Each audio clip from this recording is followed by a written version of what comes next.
Yai dai di dai, yai dai di dai, yai dai da dai dai dai do.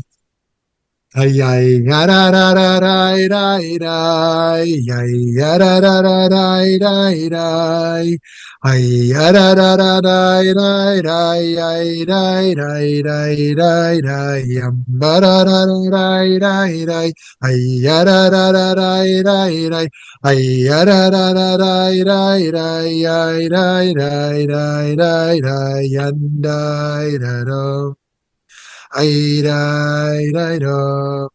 Ay, ay, die, die, die, die, die, die. That nigun is return again. Return again is a beautiful idea of teshuvah, of how we can constantly return to that deepest part of ourselves, the truest part of ourselves, the best part of ourselves. It's not a becoming a new person, but returning to that core goodness. Today, friends, I'm so excited to dive into class 30 on the car crash experiment on the topic of the psychology of remembering. And let's start with a little poll question on the psychology of remembering. Memory. Memory is something we can generally rely on. Dementia or dishonest people. Memory is relative, really hit or miss, person by person. Option 3, memory is too malleable to be reliable at all. So how do you think about memory? Is it something we can generally rely on, bracket in cases of dementia or dishonest people? Is memory relative, really hit or miss, person by person? Or is it just too malleable to be reliable at all? Of course, there's many types of memory and different types of people, but how do you relate to people when they share their memories? Okay, a whole range of views here. 14% say you just can't rely on memory. I'm sorry, 40% say you can largely rely on memory. Of course, there's some cases where you want to bracket it, but mostly you can rely on memory. 57% say it's just way too relative, hit or miss, person by person. Some people you can trust their memory, some you can't. I'm sure most people trust their own memories more than other people's.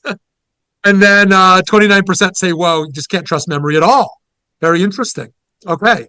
I'll be interested in some of the attorneys here in terms of how you think of memory in testimony. We will get to that for sure. Memory is fallible. We all know that. On that, we can agree. But what many of us don't realize is that memory is also malleable, able to be shaped and changed with or without realizing the malleability. One of the most illuminating studies in this regard was the so-called car crash experiment, done in the 1970s by Elizabeth Loftus and John Palmer at the University of California, Irvine.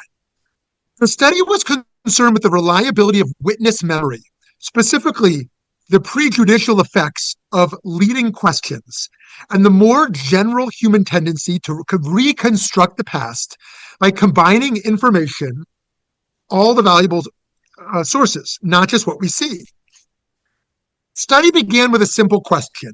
How accurately do we remember the details of a complex event, such as a traffic accident, when it happens in our presence? Specifically, how accurately do we remember the approximate speeds of the vehicles involved in the accident? This was not the first time the researchers conducted an experiment in this vein. In a study done a decade prior in the 1960s, Air Force personnel were asked to estimate the speed of moving automobiles. Their estimate ranged from 10 to 50 miles per hour. The car was in fact going 12 miles per hour, right? The car was going 12, and the estimates range between 10 and 50. So the difficulty that witnesses have in remembering details such as car speeds, or maybe better to say, the tendency of witnesses' memories to exaggerate car speeds, had been well established by the time Lufton and Palmer did their experiments. What differentiated their work from previous studies is that they considered how the phrasing of the question about car speed actually affected the witnesses' recollections of accidents and their severity. Again, I'm sure the attorneys here are very well aware of how questions are asked, just as people in marketing know. You can get certain results by asking marketing questions in certain ways. And of course, many of these studies we see, constantly. People love studies being thrown out in the media all the time. Many of those are have certain biases in terms of how the questions are asked. In Lufter and Palmer's car crash experiment, subjects were divided into groups of 5 and shown several driver's ed videos of car accidents. Each group was then asked about the videos. Yes, thank you, Ken. Good point. They were asked about the videos they just saw. Each group was asked a question in slightly different wording about, quote, how fast were the cars going when they blank each other? The verbs were hit, smashed, collided, bumped, contacted. The more emphatic the verb used in the question, the faster the average estimated speed of the accident. So, for example, students who were asked about how fast were the cars going when they smashed each other, right, gave an average estimated speed of 40.8 miles per hour. On the other hand, those asked how fast the cars were going when they contacted each other gave an average estimated speed of 31.8 miles per hour. The study showed that the language used in asking about the event influenced the participants how they recalled the event. Meaning, the wording of the question itself became information that their brains integrated into their memory. The study also proved longer-term effects. 1 week later, the participants were asked a series of questions about the car crashes without seeing the films again. Among those questions was the critical one: did you see any broken glass? Yes or no? Those students who had been asked about the cars smashing into each other, as opposed to contacting, were twice as likely to remember seeing broken glass. Isn't that wild? Twice as likely. The reality, there was no broken glass in the original film at all. This shows that questions that implied the crash was severe caused participants to remember the crash as more severe than it was, integrating what they saw with what they later told into single memory, quote unquote memory. Ultimately, the researchers found that it was quite easy to manipulate people's memories. This studies and others like it have illustrated how faulty eyewitness testimony can be because of what is called reconstructive memory. According to the theory of reconstructive memory, the experience of remembering an event does not involve simply replaying in our minds what we saw. Rather, our brains take information received before, during, and after the event and combine that information into a coherent view of past events that integrates all the available resources. Thus, we cannot assume that a memory of an event is a perfect replica of the event itself. Errors in remembering are generally broken down into 2 categories: errors of omission, in which information is left out, and errors of commission, also known as false memories or memory illusions, in which inaccurate information is added on, right? Errors of omission and errors of commission. Of course, this is not just in legal cases, this is in medical as well. People are asked what happened, right? And they're integrating or forgetting all kinds of things. These errors happen not because we are lying, per se, but because our brains are filling in gaps or integrating disparate sources of information. So, for example, the subjects in the car crash experiment who were asked about the cars that, quote unquote, smashed into each other were integrating the information that the crash was violent, implied by the word smashed. And in doing so, the brains filled in the visual gap of broken glass at the scene of what they now believe was a violent crash, even though in reality there was no broken glass at all. Other studies have shown that humans reliably fail to notice or remember the full scope of what is happening at any given moment, as we tend to direct our focus onto one particular element. This phenomenon, known as selective attention, was humorously exhibited in what's commonly known as the invisible gorilla experiment by Christopher Chabris and Daniel Simons. In the experiment, participants were asked to watch a video in which 2 teams, one in black shirts and one in white shirts, pass a ball. The instructions: count how many times the players in the white pass the ball. Midway through the video, a person in a gorilla suit walks through the game, stands amidst the players, pounds their chest, then walks out of the frame. The video used in the experiment has amassed over 31 million views over 15 years on YouTube. You can check it out. Surely everyone must have noticed the gorilla, right? I mean, how could you not notice a gorilla coming in and pounding their chest? You'd think so, of course, but when asked, did you see the gorilla? Over 50% of the experiment's participants say they did not remember seeing a gorilla. That means over half the time, people had no memory of a person in a gorilla suit banging their chest in the middle of a ball game.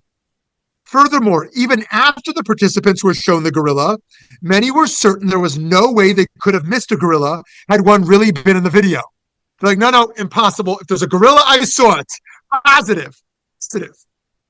At the time of the experiment, most researchers assumed that our perceptions would be amplified within a limited zone of space. But this was completely debunked by the experiment, which had the gorilla walk directly through the zone of attention, i.e. the ball game.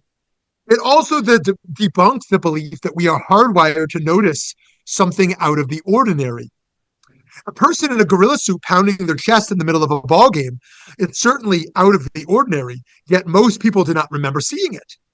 Our intuition is that we will notice something that's that visible, that's that distinctive, Simons explains in an interview with NPR. That intuition is consistently wrong. Think about the field of marketing that sometimes tries to tap into the conscious and sometimes tries to tap into the subconscious realm.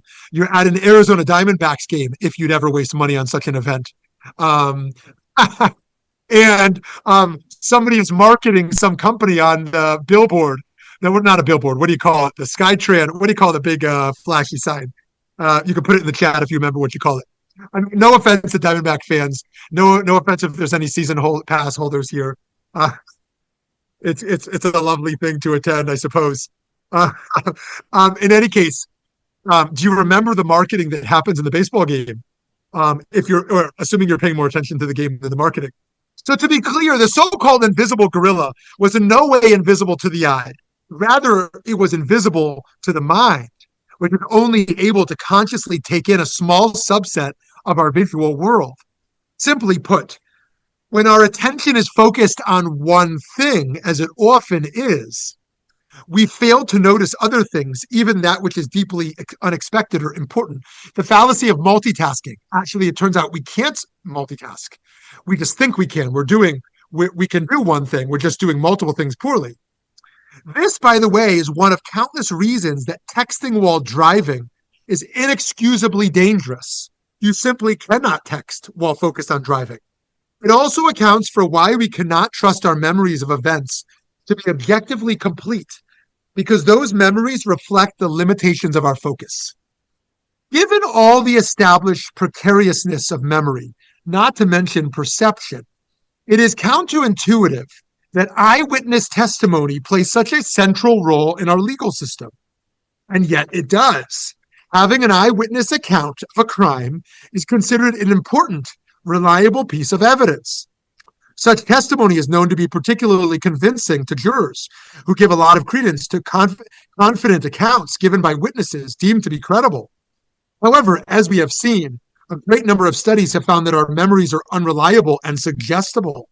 This obligates us to ask some truly difficult questions about the criminal justice system and the rates of conviction and incarceration in the United States. The troubling truth is that many innocent people are found guilty of a crime they did not commit based on witness testimony that seems reliable, but is actually erroneous. In fact, according to the Innocence Project, a nonprofit that works to overturn wrongful convictions, including for those for death row inmates, eyewitness misidentification contributes to the overwhelming majority of wrongful convictions, they claim. As well as the challenges of memory, the Innocence Project notes that these rates reflect the challenge of cross-racial identification, which is one of the many factors contributing to the profound racial inequalities of our carceral system. One of the key tools used by the Innocent Projects to overturn wrongful convictions is DNA evidence, which, unlike memory, is not malleable. 27 American states have the death penalty. Executing one innocent person would be a travesty. So it's harrowing to consider that according to the National Academy of Sciences, at least 4.1% of people currently on death row are likely to be innocent. As of January 2025, there were over 2,000 death row inmates in the US. This means that over 80 human beings are likely wrongfully convicted, often because of a witness's imperfect memory, and are sentenced to death. You might imagine that such problems of memory are only the case for eyewitness testimony, not for the testimony of victims of crimes. However, recent studies have shown that our memories can be even more distorted when we ourselves are the victims in question. In one study, researchers showed participants slideshows of a nonviolent crime. The researchers photoshopped half of the participants' photographs into the slideshow, meaning that half of the participants saw themselves as victims of the nonviolent crime, while the other half were in the position of bystander. The study showed that those participants who had seen themselves as victims of the crime were more likely to create false memories around the crime. This is known as the self-reference effect. So I want to be clear, especially given the current climate of misogyny pervading American life on most levels, that the crimes in the above-mentioned study were nonviolent. These were not assaults of any kind, and they were certainly not crimes of sexual violence and predation. Always, I believe it is of the utmost importance to try to believe victims. I'm in no way suggesting that we should doubt the veracity of claims of various forms of violence and abuse. What I am reflecting, however, is that the science of memory, which tells us that we should not expect a victim's memories to be objectively accurate. Such expectations are an unfair burden to the victims of crimes, as they do not take into account how trauma shapes memory. Now, we're in very ideological times where some people say believe everything that a survivor claims, and other people who suggest you should believe nothing. Everything should be entirely, interrogated. We've lost the capacity for nuance in many ways.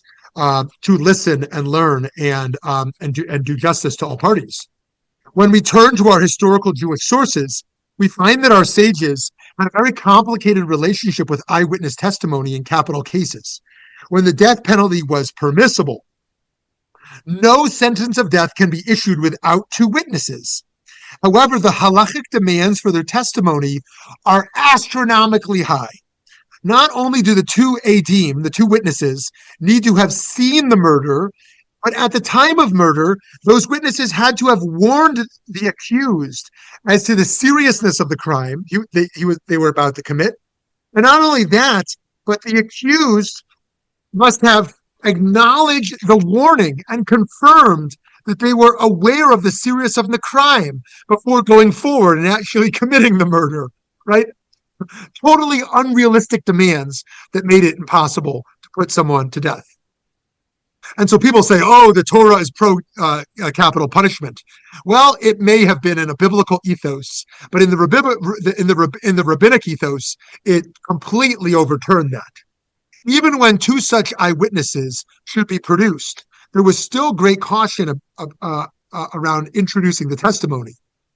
Before a capital trial, we're told that the scholars of the Sanhedrin, the Jewish court in antiquity, were obligated to warn the witnesses this trial would not be like a monetary case, where money could be paid back and teshuva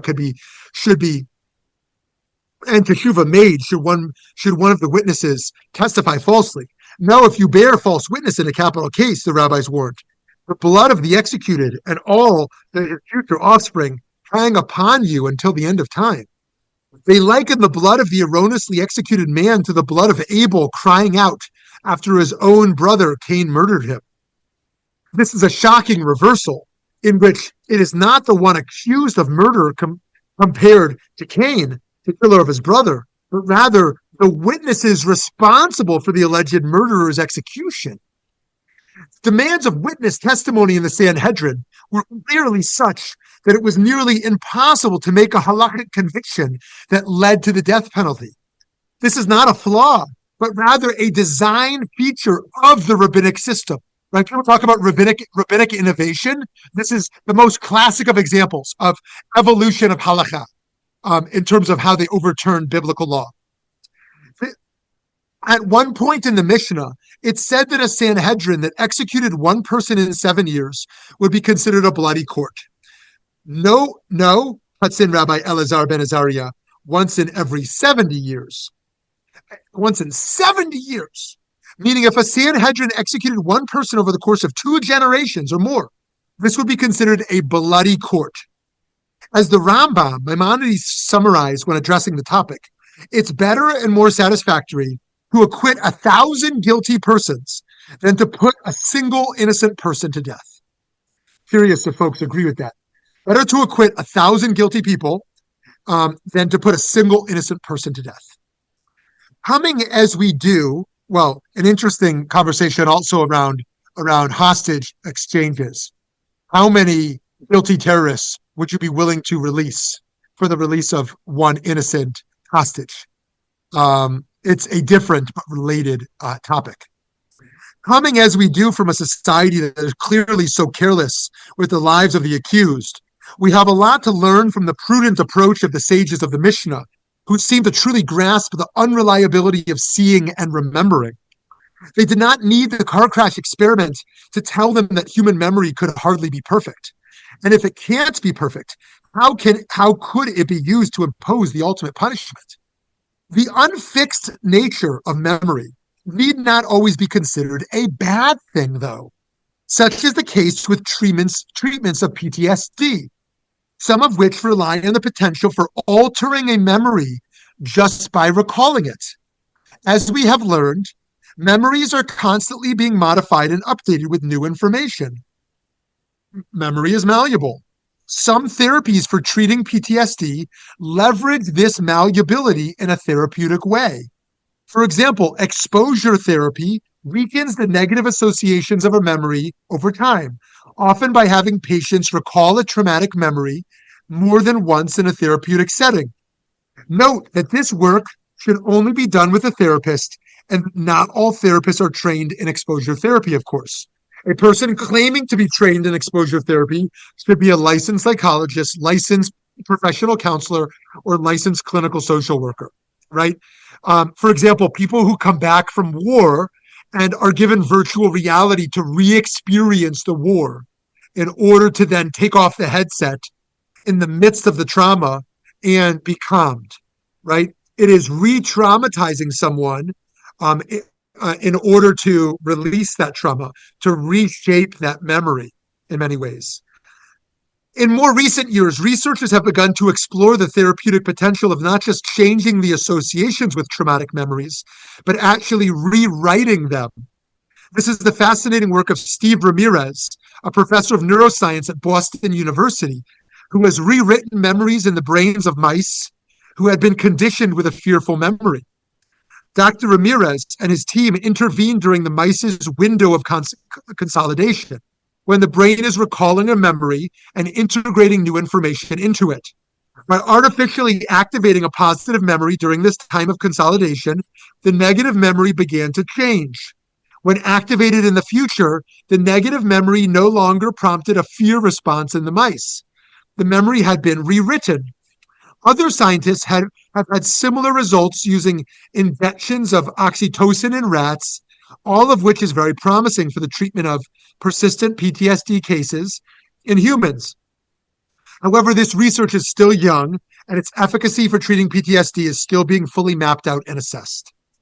The malleability of memory also serves us as we take our own self-inventories. We can ask ourselves, where is it in the realm of possibility that our memory is being too harsh on someone else? Perhaps consciously or unconsciously, we're remembering someone else in a way that allows us to justify negative feelings towards them. For example, a family member we're alienated from or resentful of, a friend with whom we've had a falling out. it's worth it to ask ourselves, where is it possible that I've distorted a memory? Such distortions may be entirely accidental. Rather than a willful misinterpretation, these memories can be maybe providing justification for a narrative we're telling ourselves about someone else, right? To give a classic case, and of course, this is not always the case, it may be that someone has 40 years of a happy marriage and something really negative happens that leads to the dissolving of that marriage. And it convinces someone to kind of reshape that memory that it was always a bad marriage, forgetting the years that were actually quite positive. It may be possible it was a terrible marriage from the start, but oftentimes when things end miserably, and we can kind of distort some of those memories. The same thing can be said of how we remember ourselves. Have we dealt with ourselves too harshly in how we remember a mistake or a difficult moment? Where have we given a false narrative of our own guilt, where instead we could be gentler with ourselves? If the research on memory has taught us anything, it's that memory is in part a story our brain is telling us. What is the story we are telling about ourselves that we've distorted? Could it be kinder, gentler, more empathetic towards ourselves? Conversely, the opposite might be true. Perhaps we have a distorted memory to make it too positive of ourselves or of someone else, and in that way omitted inconvenient information that did not fit our narrative. When it is safe to do so, it's important to listen to others' memories of a person or situation when they differ from our own. This can also be true for the collective national memories that we sustain as a country. It's all too easy to omit the uglier parts of our histories from the stories we tell our children about the United States. This is a fact we must remain cognizant of, an era when libraries have actually begun removing books mentioning the history of slavery and Black American struggle for civil rights. Now, of course, the opposite is true as well. One who tells a story of America that makes it look only ugly and cruel and oppressive. It doesn't show the positive story of progress and freedom and liberation as well. Once again, we're in a very extreme time period where people can only tell one side or the other, oftentimes. So, friends, to conclude, memory is alive. It is not a fixed historical record like a photograph or information saved onto the hard drive of a computer. That's an old understanding. Rather, memory changes. It is constructive. This malleability can make memory dangerous, especially when it's used in the legal system. But it can also be a source of joy and healing.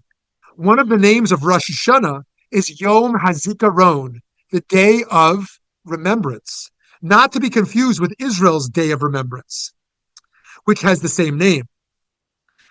During the days of awe, we are asking Hashem not just to remember us, but to remember us for good. Some say this is the miracle of teshuvah, true repentance and amends, that it transforms the bad to good. Like so much in this life, memory comes down to perspective. What will your perspective be? Okay, dear friends, that leaves us with a good half hour. Jumbotron! The Jumbotron! I'm just seeing that note. How could I call it a billboard? My gosh, I sound like George Bush. How much does a carton of eggs cost? So detached from reality. What could you want to learn with someone like me who calls it a billboard, but it's a Jumbotron? Thank you. All right, friends. I'd love to hear from you. I personally find this to be a fascinating subject. Hi, Janie Heydrich. Hi. This was fascinating introduction about memory and how unreliable it can be. I think most or all of us have heard about car crashes and whatever. I would and I don't know if there's time today, but I would like to go to the next step, and that is agreeing, if we can agree about the malleability and fallibility of memory. What's the next step? What's the purpose of the memory? What's the purpose of history? And I think that's where the negative issues come in. As you said, it can be used in court positively or negatively, but it can also be used for joy and healing. I thought those were your words. So from here, I'm going to use the discussion of memory as a springboard to how am I going to use it for Mm. positive or negative. And as you said, this time of extremes, we are either leaving the what we consider the accurate history in, or we are taking care of it, or getting rid of it. So I'd love to hear you give some thoughts on that. Okay, love that. Love that. Thank you so much. And we are going to have a session on sports psychology. If for other sports fans here, I think you'll enjoy that. But one of the things that's often said by coaches is to players, you should have the memory of a goldfish, or if it's not a goldfish, it's some other creature with a bad memory. That is to say, when you miss a shot, don't get down about it. Forget it. And if you're also, it's the fallacy of a hot hand. If you've got a hot hand, forget about that too, because you're going to take bigger risks. So you have memory of a goldfish. Related in rabbinic thought, the notion that you should be quick to forgive. You should be quick to forget how people have wronged you. Now, the opposite side, in reconciliation, some people will talk about how they will forgive but not forget. Right? I'm not going to be a fool and forget, right? But I will go through a process of reconciliation and forgiveness.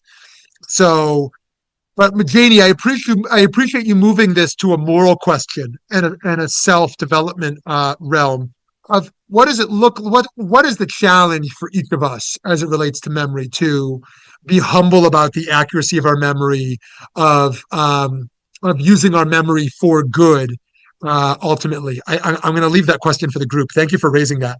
Yes, hi Ken Vogel. The more particular a memory is, the worse it is. I Mm, think we generally can remember that an event occurred, but when we get down to the details of that, from what I have read, I did used to be a professor of torts, and so I did a lot of research on eyewitness testimony and the like, and the psychology of that, back when I was a professor and young. We know an accident occurred, but the details of the accident, we often have to make a story that makes sense to our minds. And the story fills in things that our perception doesn't necessarily see. We may have seen a tenth of a second of something happening and then fill in the rest of what we didn't actually see as though it actually was there. And if cross-examined, the person will swear up and down that this is what happened, because they actually believed that that's what happened. But it often didn't happen. If you had a videotape at the same time, you would see that a lot of the details that the person sees. And I think that's just necessary, for our trusting our minds. In order to, we somehow need to know that we have a complete story of something happening. And the song from Fiddler, I think, does a great job of reminding us of that. So Ken, how do you think the American legal system at large does a good job accounting for the power and accuracy of memory, and where do you think there's inevitable challenges or preventable challenges? Well, I mean, I think generally there are inevitable challenges in the system, because the system is based upon examining the witness and cross-examining the witness. And unless you actually, as the cross-examiner, unless you actually have a fact, that's demonstrable, that can show that the memory of the witness is incorrect, very few witnesses will think that they made a mistake in what they saw, in what they remember of what they saw. So generally speaking, it does not do a very good job. But we've been using eyewitness testimony for millennium, and so it's very hard to get rid of. Yeah. Yes. Thank you. Very interesting. Matthew, hi. So, someone I know was in a minor fender bender recently, and the other driver told his girlfriend, because she wasn't there, it was her car, that it was clearly the other person's fault. And the person I know knew that wasn't correct. And he went back and figured out what happened. He found the facts, which he was able to present to his insurance company, which denied her claim and is going against her, because it was very clear, because the girlfriend said, oh, I was sending him to a certain store. And he cut into a parking lot and couldn't have seen the other car. But in his mind, I think he truly believed my friend was at fault. My friend wasn't. This person came out of nowhere. But as Ken said, there was a fact. He was on his way to Trader Joe's. He wasn't coming from Trader, which means he cut into a parking lot and hit the car coming up the alley between the things. So facts are very important in cross-examining someone.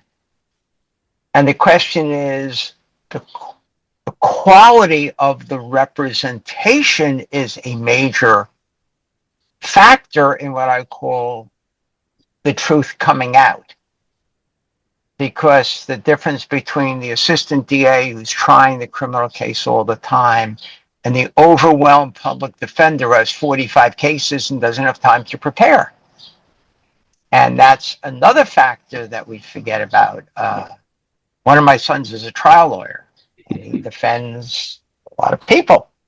And he has ample resources from the type of client he represents to do all the work and be really, really prepared. And that gives his clients much greater representation as opposed to someone who's just grabbing one of 30 files and you don't know which one you're trying that week. That's just, yes. It's also a commentary on the legal system, I'm afraid. Yeah. Yeah, very interesting. Thank you, Matthew. I suspect we're going to get another legal perspective here when we welcome in Stan. Yeah, I think that the most effective way of reaching the truth is cross-examination. And that's been my experience. The most common lie that you ever hear at any, be it a deposition or a trial, is the answer, I don't recall. Then you then start to nibble around that and you can get them to recall certain things. I think what Ken said is absolutely correct. And that is, if someone's memory is too accurate, you know that they're not telling the truth. So, but cross-examination is the best way to reach the truth. I think the system, in fact, does work. I think testimony is valuable, but it has to be examined closely. At least that's the way I feel about it. But memory is something, what is it, Shabbat Zachor, where we're told to remember things. Good points, yes. We're commanded to remember. That's right. We're supposed to remember the stranger. We tend to forget a lot of things that we don't want to remember. Right. And there's also a thing, I don't know what it's called, but where there's universal memory. Those of us who are old enough probably can tell you exactly where we were when President Kennedy was killed. We know exactly what we were doing, what happened. I can't tell you what was going on the day before, the day after, or the year before, the year afterwards. But I think all of us have that universal memory. But it's how things go. Then I think memories fade, unfortunately, as you get older, or you misremember. Is that the expression? You remember things, or you think things were really great 30 years ago, and maybe they weren't. So memory is selective too, but as part of our tradition is something for us to understand. Very interesting. Okay, just a few comments there before the other folks. Firstly, on your about Shabbat Zachor, yeah, it's very interesting that, and it's contradictory, of course, as you mentioned. You're commanded to remember that you need to wipe out the memory. So you're commanded to remember what Amalek did so that you can wipe out a memory of them. well, how can you wipe out a memory of them if you're constantly commanded to remember them? So that it's something we're thinking about. But one of the questions I wanted to throw out is to those who know more about this than me is what you think about the statute of limitations. So my understanding around statute of limitations states that have it is that partially it's just deemed unfair to keep something open for decades, and partially there's a sense that memory will fade. But I wonder, for example, victims of abuse often think, oh, it's unfair, it should be kept open because sometimes it takes a long time for somebody to come forward, and other people think it's unfair to keep something open for decades. So I'm curious, what just before we go on to Gary and Janie, if folks have thoughts on the statute of limitations. I forgot, maybe Ken or Stan just mentioned about remember to remember, and we're supposed to forget. But I always thought that memory leads to, or memory, good or bad, leads to hatred and prejudice. You don't have to necessarily experience it personally, but look what's going on with anti-Semitism. How many people even know a Jew?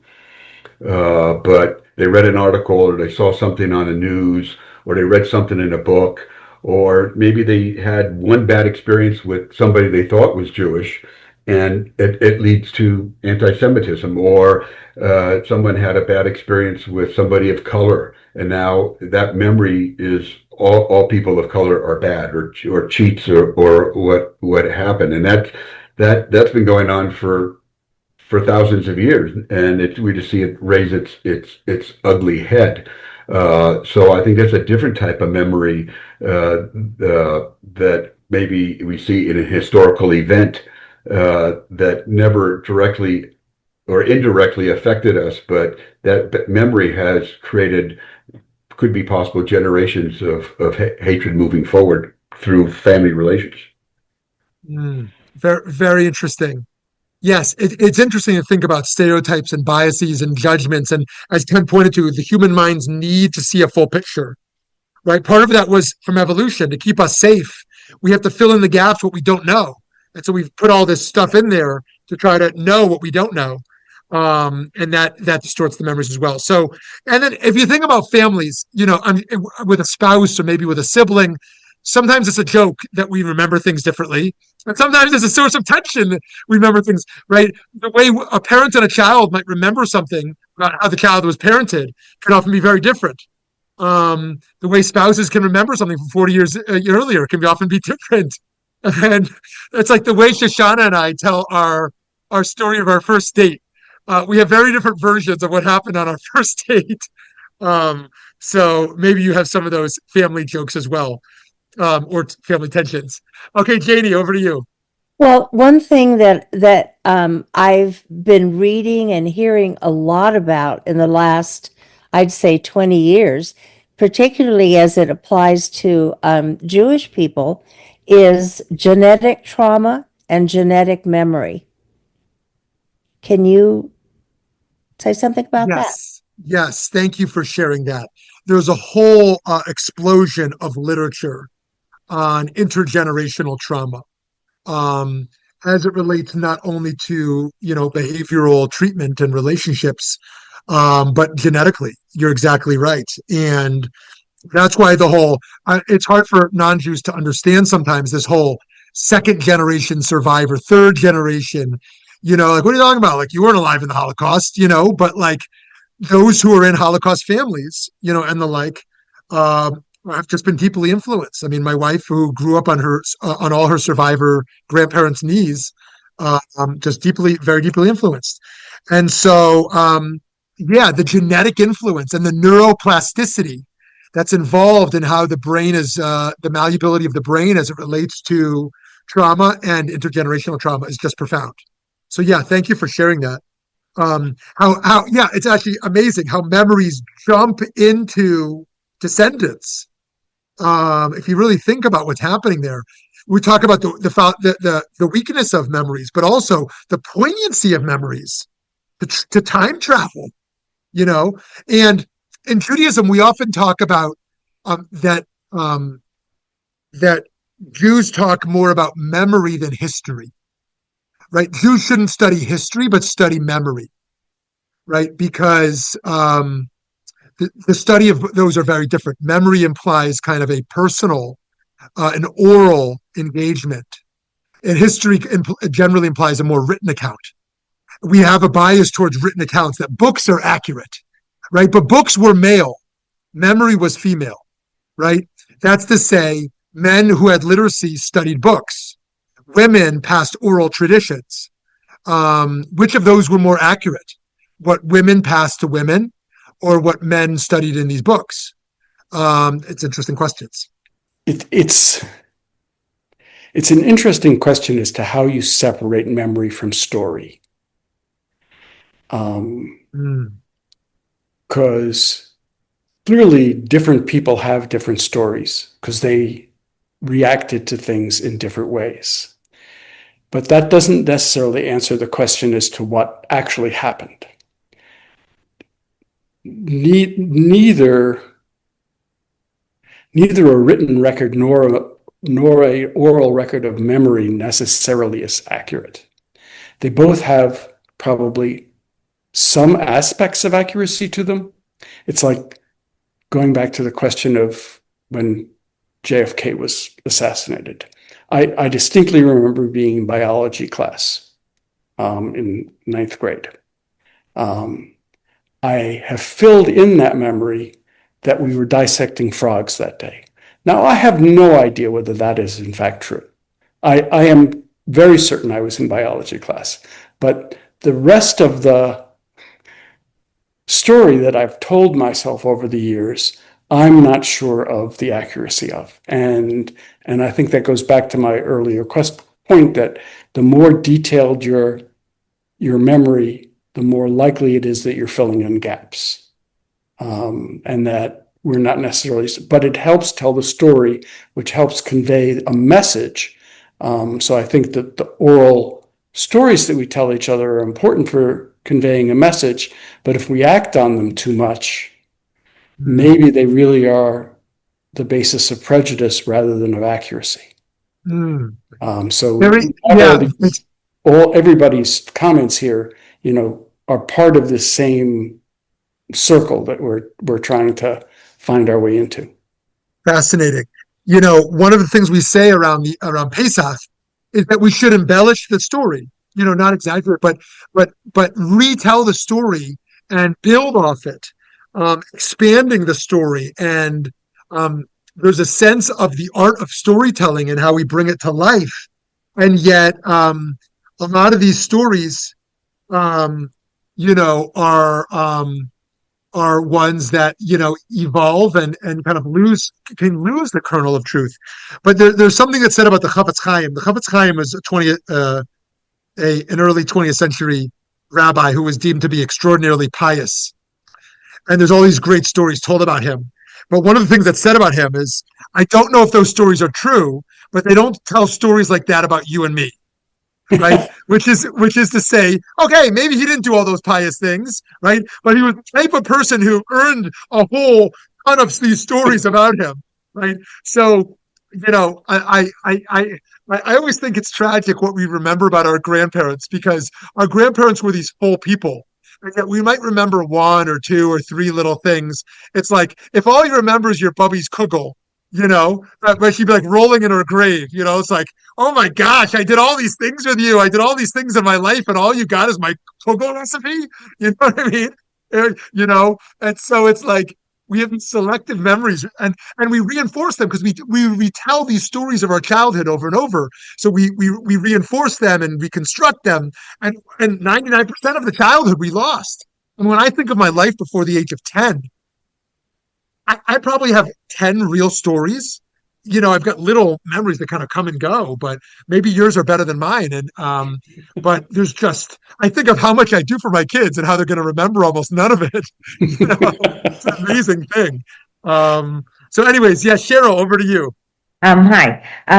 So you were talking about what we remember and how we remember, and we've we talked previously about Pesach and the Haggadah and why we tell the same story every single year. And the thought is, well, the story might stay the same, but we've changed. So I would put that forward and play that forward and pay it forward and say, it's how we remember the story and we've changed. So how we might remember that story, just like how we might remember the story different from our siblings of how we were when we were little, younger, or something like that. But the fact is that that story you just said, we're supposed to embellish the story and talk about it. But that embellishment, I think, comes from how we remember it and how we change each year and maybe remember it differently.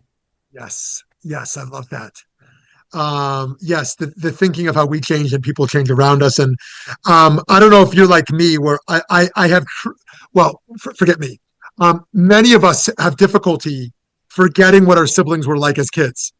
Some people forget, but for someone like me, it's, I have a wonderful brother today, but we weren't always wonderful to each other when we were little. And, and I remember that. And how do we hold those memories and yet, also allow ourselves and other people to change around us? So yeah, Cheryl, I love that. And so much more to say there. But Gary, go ahead. Just two comments. If we know that oral history is it changes and may not be true, and written history we know is written by the winners and not the losers. Where do we find the truth? I don't know, but we surely always need to do a deep dive and to try to find out what the truth is. The other thing that talk about the Haggadah, which always boggled my mind, is that Passover means, and the story means different things to different people. And it always kind of bothered me to think that pre-Civil War, that many Jews had plantations and owned slaves, but yet they read the Pesach Haggadah about slavery, and it never kind of entered their mind that the story is directly about how they're living their lives, and they just moved on. So memory can surely fool us, as Ken has said.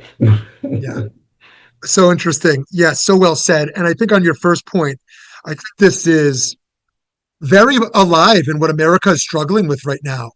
This question of truth. How do we know what's true at all about history and about current events? I mean, the ability to spin everything leaves the majority of Americans baffled with what's actually happening.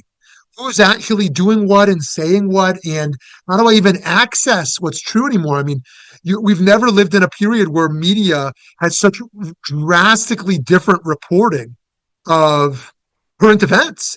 That's you can go there and witness it live. I mean, in some of these cases, and we simply have no clue. And so there's a war of social media and cultural wars around truth right now, and that's even before you get to history, and the complexities of history. So thank you. So I see Katie wrote in the side. Perhaps that's why it's such a good idea to reread and review the Torah stories and memories. As Cheryl said, we continuously change and evolve, so those stories and memories help us and serve us in different ways in different times. Yes, I love that. And there's something really powerful too, that when we change and we live in a changing world, continue to anchor ourselves in timeless stories, because those timeless stories enable us to return to them differently. I think it's part of what Cheryl was saying and what Janie's saying now as well. Like, you return to that same high holiday liturgy, you return to that same Passover story, and it's because that story didn't change, in theory, that it enables us to observe our own change more deeply, because we relate to the story so differently. Yeah, so I love that. Thank you. Okay, friends, we've got to pause here. Just to highlight what's coming up, both in the PBM world and in this course series. Next week, we are going to look at Jungian shadows. Jungian shadows, if you thought about Carl Jung and shadows at all. Also, in the world of PBM this week, we have If you know Valley Beth Shalom, where Rabbi Ed Feinstein retired from recently, the new senior rabbi, his name is Rabbi Nolan Leibovitz, and he wrote a book, and he's doing a book talk for us on Thursday on the case for dual loyalty, healing the divided soul of American Jews. That's his book talk. I don't believe I've met him in person. I'm not sure, but he's in that prominent rabbinic role in the conservative Jewish world. And if you haven't met him, that's a chance to do that. And many other great things going on. But with that, I wish everyone a beautiful day and look forward to seeing you again soon. Thank you for all your insights, as always. Be well.